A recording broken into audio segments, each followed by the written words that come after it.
Hey, chiropractors, welcome to Modern Chiropractic Mastery with your host, Dr. Kevin Christie, where we discuss the latest in marketing, business, and professional growth with some of the leading experts in the industry.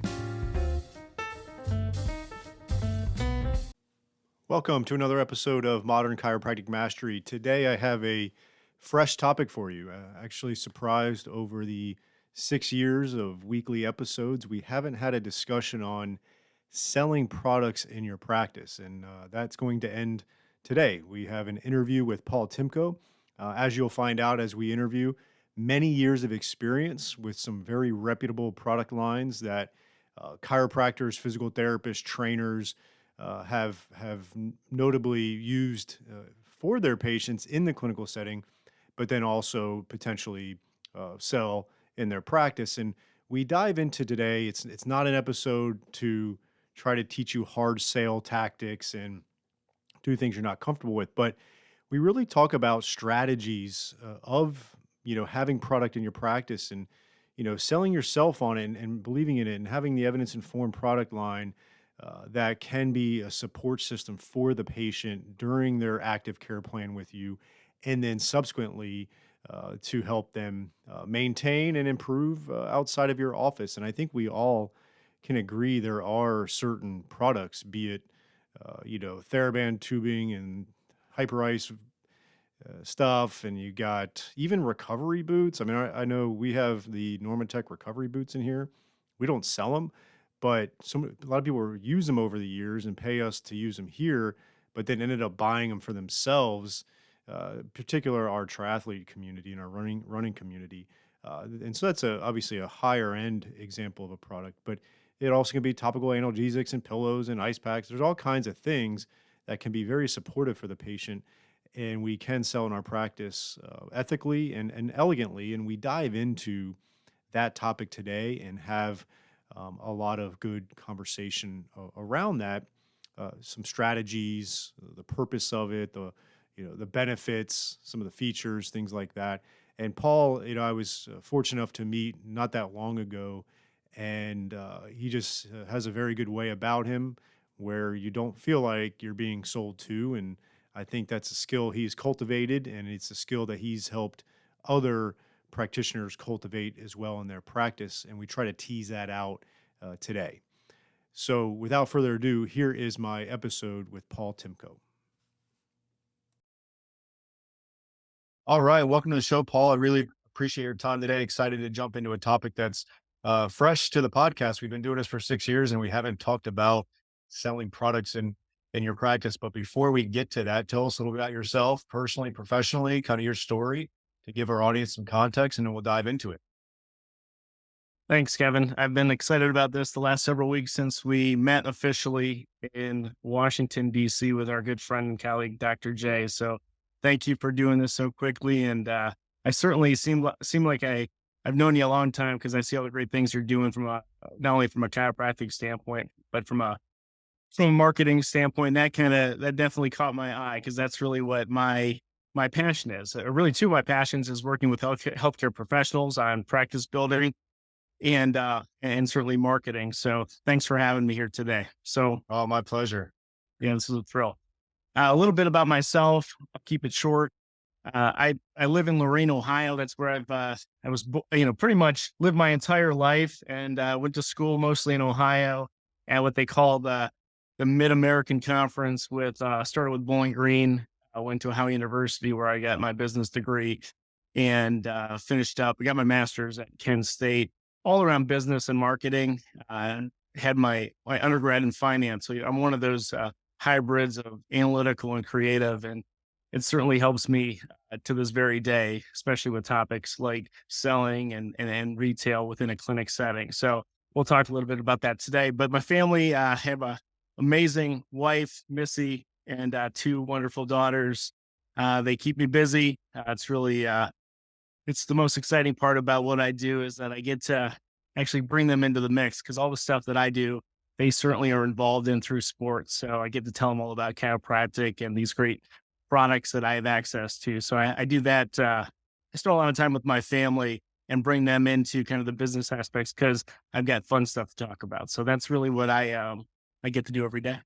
Yeah, no, it's awesome. And it's always fun to travel and other folks at these conferences. Like we met in DC for the first time, and I tend to meet some good people and have some guests. And we had a really nice, lengthy conversation over drinks on I think that Friday night, and we were just kind of diving into some of the thoughts and strategies of selling products into practice elegantly, and I think that's something that's always a concern for chiropractors is they're concerned about the selling part of it, but it doesn't have to be a big deal. And we're going to dive into a lot of the strategy around it today.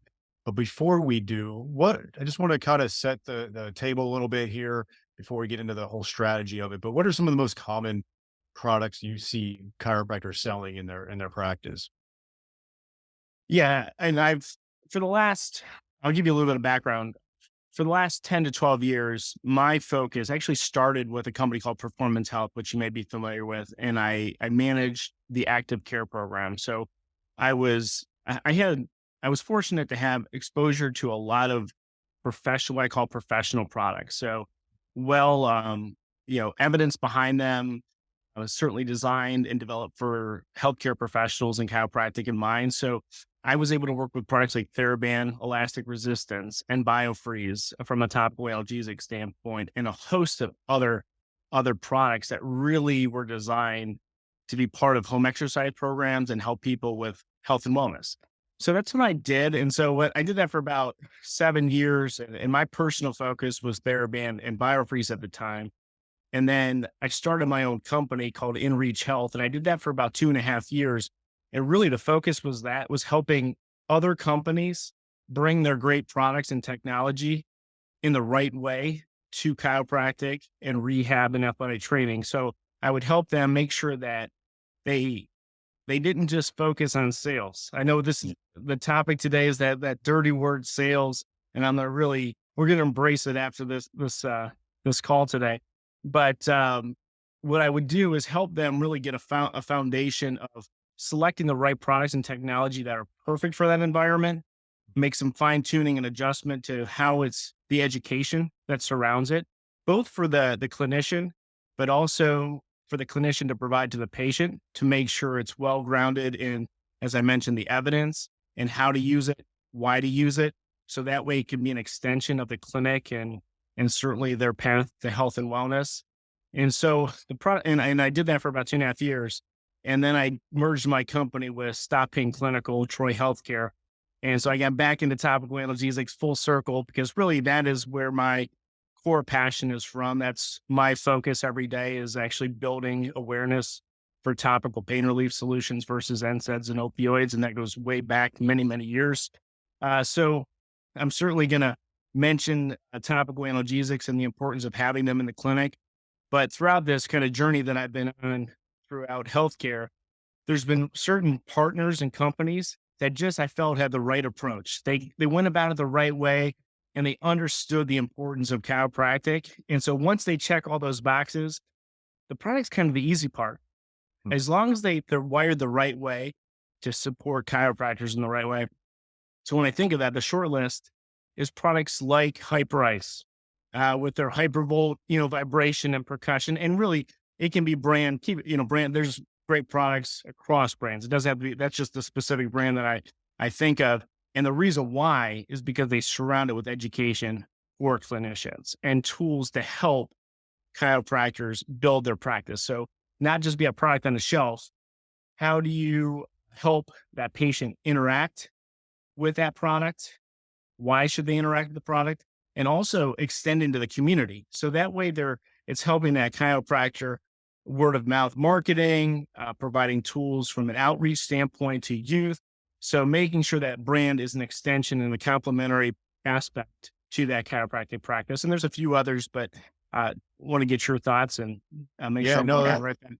no, that's great. And I think you mentioned kind of the foundation has to be good products and evidence behind it and something that's congruent with your practice. And I think, ironically, a lot of evidence informed chiropractors, they want to get their patients better quickly and quicker than most. And they want to release them back to the wild and not get injured again, or they want to enhance their healing rate and get out of pain quickly. And sometimes at home stuff is going to be very beneficial for them to achieve that. But then they're reluctant to potentially sell those particular at home items in their practice. And so then they release them to the wild into like Walmart and Target, and they end up buying this stuff. Like the patients end up buying these things, and ultimately it's not reputable, or it's just they're price shopping for something that's not going to be as effective. And I just find it ironic.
So I think what we need to do is put the selling part away just for right now. We'll come back to it in the sense of you don't have to look at it as selling. You're just doing what's right for your patient.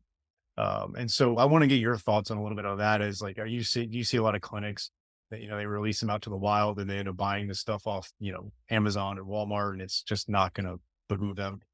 Yeah, no, and thank you for mentioning. Those are all great points, and that's really what I focus on. Is I look at it, and you could walk into any clinic, and whether it's chiropractic or massage or physical therapy, and what we'll find is that they immediately have their arms folded. They're like, "Oh, I don't want to sell something. I don't want to focus on selling something." They might have a great shelf and certain things. I don't want to. I want to focus on the patient. What I always try to explain to them is, first and foremost, um, it's about providing information that can be helpful to that patient, because they might come in for something completely different, but see something on your shelf or a sign provide, as part of your marketing and patient education, that either they identify with something that, again, they didn't come in for. Maybe it's headaches or migraines or plantar fasciitis, but they came in for lower back pain. So it does help provide immediate solutions that they might not think to bring up, because still to this day, we know how chiropractic is underutilized. The public is still not as informed as they need to be about all the great things that chiropractors provide. So I think providing products and solutions are a key step to that. And then when I look at it is, when you think of continuity, your clinic extends into the community, extends into the home, right? So whatever they're doing during that visit, you want to make sure there's no drop off, there's no risk for a bad experience, or a different. It doesn't have to be just bad, but a different experience, because that can affect outcomes and overall patient experience. So I always use I use elastic resistance bands. So for those that don't know TheraBand, they have this trusted progression from yellow, red, green, blue, and I've got it memorized. But why that's important is that when it was designed, a red TheraBand was designed to have a certain level of resistance, so their patients wouldn't overextend, wouldn't exert themselves too much, but also how it stretches. You're able to do the full range of motion without having what I call kind of bottoming out or ceiling effect, where it'll just, some bands, if you buy them at certain retailers, I won't name any names, or certain brands, but they haven't focused on the science of what's used in a clinical setting. It might be used in a gym, but in a clinical setting, they're very thoughtful about how that band should stretch versus stopping. All of a sudden, there's a hard stop on some polymers and some bands. Probably more science than we were anticipating No, it's today. good. We got a sciencey audience, so they can handle it. Yeah, so really, I'm a big proponent because of my history with bands, but it's a great way to explain to your teams, to your patients, about the importance of red.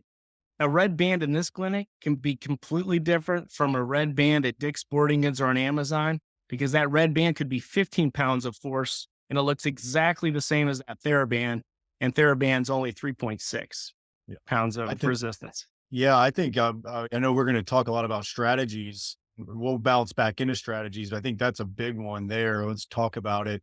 And then we'll kind of zoom back out. But Sure.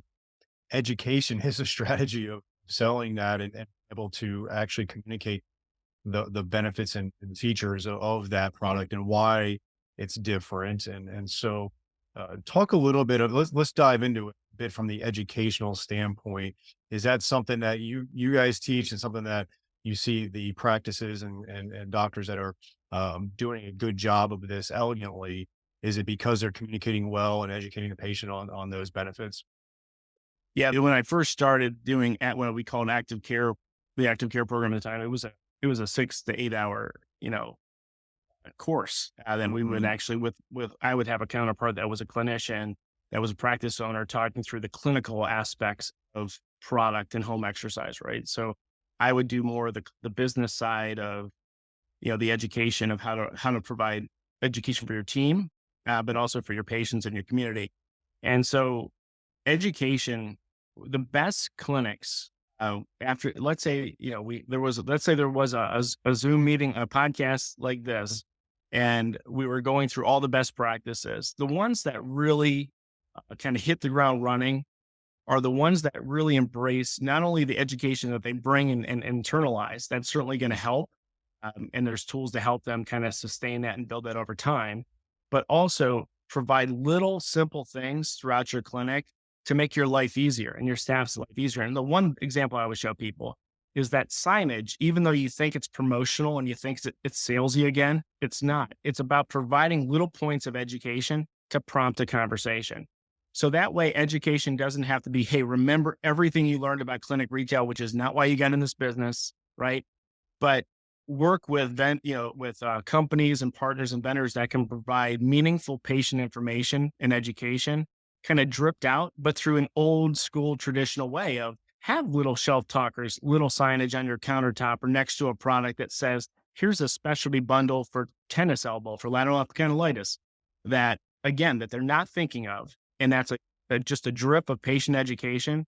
So Mhm. that way, every month, they're thinking of what should I focus on this month as a practice owner that I want to educate my community on. I'll use, this is probably overdone already. I'll use the pickleball example, fastest growing sport everyone wants to talk about, but it is. I mean, it's out there and a lot more people are coming into your practice playing pickleball or tennis or some other sport where they're going to have an overuse or an injury on their elbow or back or wherever it may be. But if you're able to help them connect, the education I want to share most with people is keep it simple and just connect with your audience, with know your demographics for your patients that are coming in, and make it personal to them in a good way. Yeah, they're going to talk about the thing that they're in pain about right now at this moment, and they know that you're going to help them, and you're going to help them with that pain. But if you if they see something that they can identify with about pickleball, their sport, or maybe someone else in their family's sport or activity, then it starts to make it personal. And that education was just a minute, a second almost of just them consuming those educational tools that you're ready to talk and go deeper with and make sure you're providing a solution that they didn't even come in for.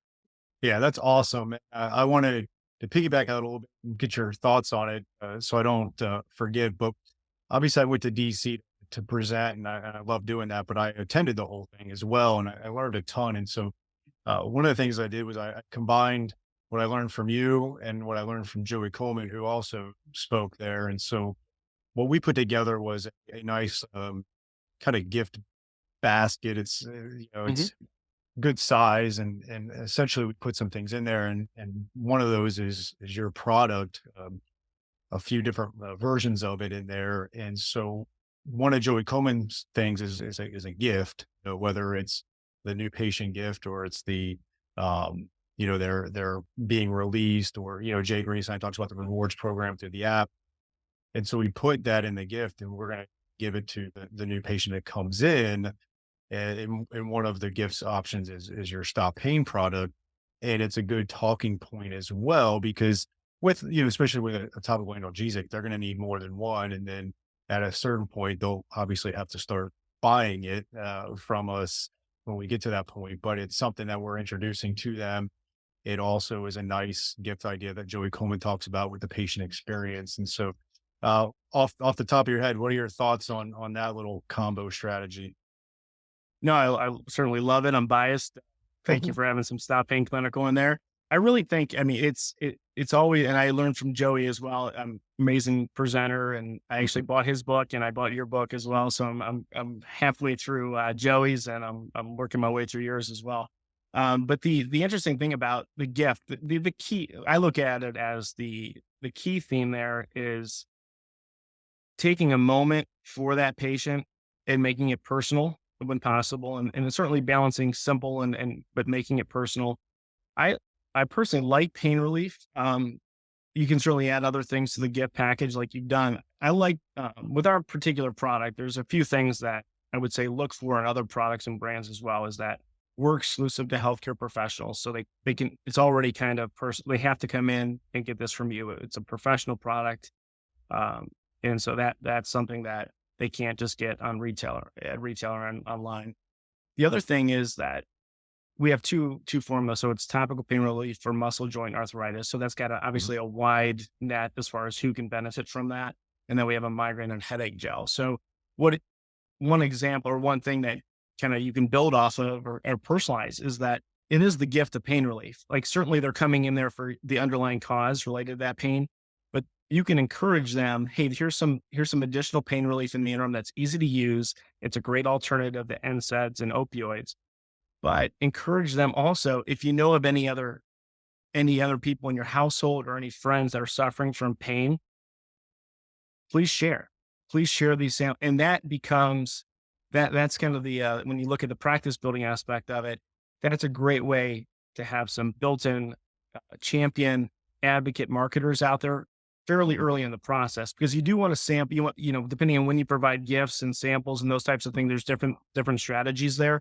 But I think really embrace the gift of pain relief because it's well aligned with what you do, Mhm. but it's also easy for them to share and tell others about because they can't get that particular product anywhere else. Yeah, I'd like to touch on that sample idea. That's historic and a really good entry point into it. And so obviously you could give the smaller samples to that patient comes in, they can try it, they like it, they come back in, they obviously going to want to use it continuously. And it's something that you can educate them on that they can use even when they're out of active care, and they, got that little calf cramp from pickleball, they can use it on that and stuff. It's that's a nice, it seems like a really good strategy to get into that product as well, right? Yeah, say I am certainly we're built that way that our product it lends itself well to sampling. So I encourage like early, I'm a big proponent of first visit. Mhm. Yeah, certainly setting expectations of, I'm not the chiropractor, but I'm preaching to the choir. But as that patient goes home after that first visit, or even even during kind of that last few minutes of the visit, introduce them to topical pain relief, the benefits of it, and say, hey, try some of this if you have some additional pain or some pain that you want managed. Hopefully, this sample packet can not only help them in between visits, but be a good reminder of when they're out of those packets to come back in and to see you again to get the underlying cause treated. So it's a good reminder because again, they're now going to identify that sample with you. They got Yeah. it from you. They can't get it from where else. So that's where, so first visit, and then find other points along the way to either introduce them to the patient sizes that you're selling. And one thing I will talk sales. So you can retail our the Stop Pain Clinical for $14 to $15. So it's affordable, it's Yeah. reasonable, and it's HSA, FSA, and Mhm. eligible. So you'll see other products like this, cold packs and other things not only are very affordable and Mhm. have a benefit to, but also may be HSA, FSA eligible and have some additional savings associated with it. So keep that in mind. So look at products that you can sample throughout the process, Mhm. and then it's the patient's decision. You're not selling. The patient's choice is whether they want to purchase that full size product for home use. So that's what sampling can help is that if you're really not comfortable asking for or really strongly recommending a purchase of something, which I'm not actually advocating for, is that the sample will put the decision in the patient's hand to purchase that during one of their future visits. Yeah, no, definitely. I think that's the thing. It's like, okay, we are selling here, but it's more of an education based and letting them make the decision. We're not hard selling them. We're not selling something like I've seen clinics sell supplements, which are fine, but they mark it up like it's, $125 a bottle for, 60 pills and they bought it for $20 or something. Like it can get a little out of hand. I think people get concerned about that, but it doesn't have to be like that. There obviously needs to be a markup. So there is revenue, which I want to chat about. Like one of the Mhm. benefits, obviously there's many benefits of selling for the patient. It's going to give them some supportive care, going to give them some care out after their active care plan. As the doctor, it's going to help enhance your results, which is great. And then, yeah, there is a profit aspect of this. It may not, I'm sure you see some clinics that do a ton. I'm sure the volume of patients coming in is going to make a difference on that as well. But that is an inherent benefit. And we run a business. We should be okay with profits. We should be okay with making money.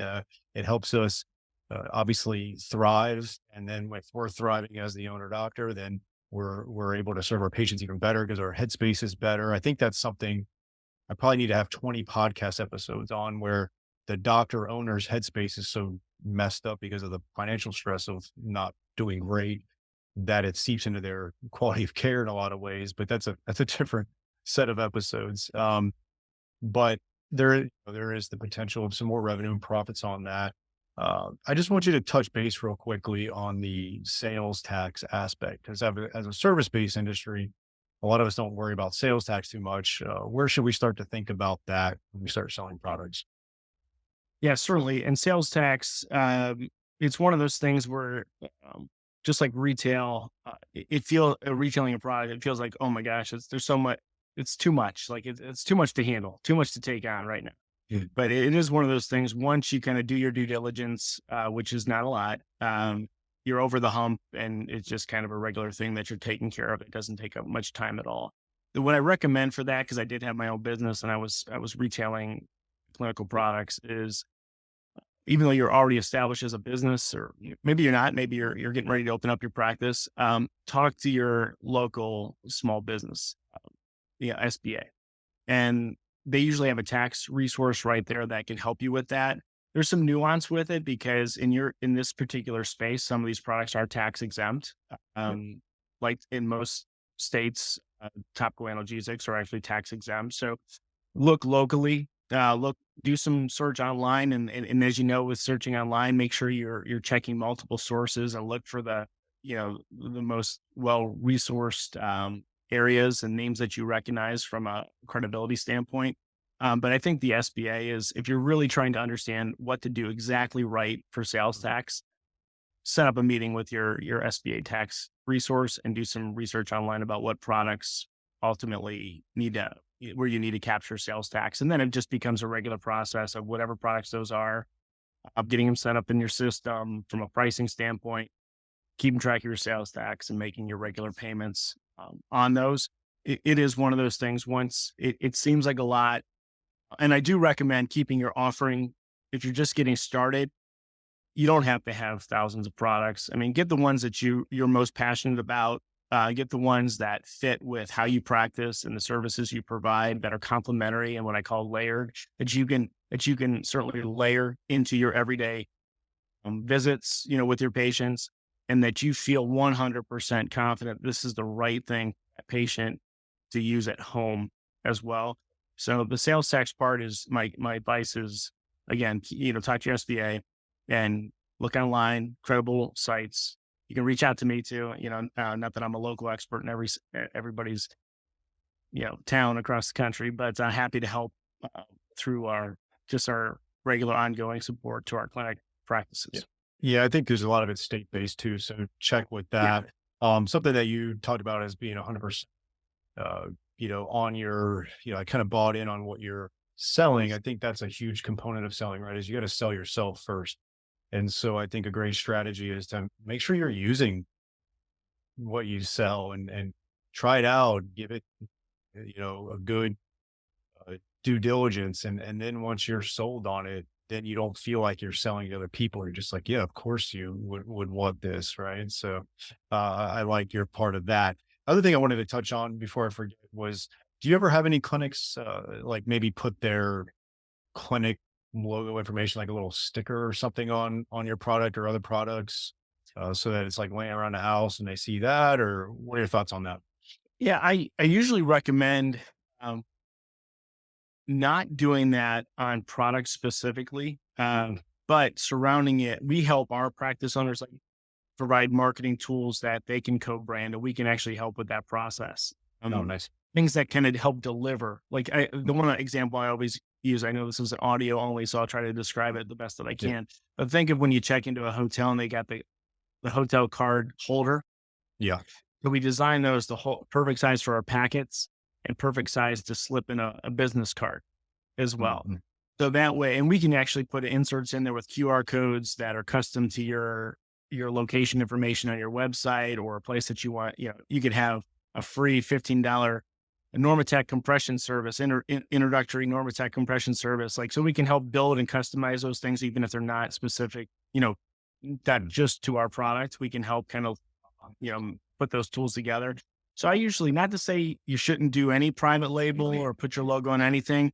There's just certain products that are FDA regulated that I would say don't change the actual label or product Mhm. itself, because Yeah, that there's makes certainly sense. regulations that we follow, but there's certainly a right way to do it when you're private labeling certain products. But in the meantime, with our products and some of the partners that we work with, we can help you surround it with your brand as part of the education and the delivery of the product from a sampling and marketing standpoint.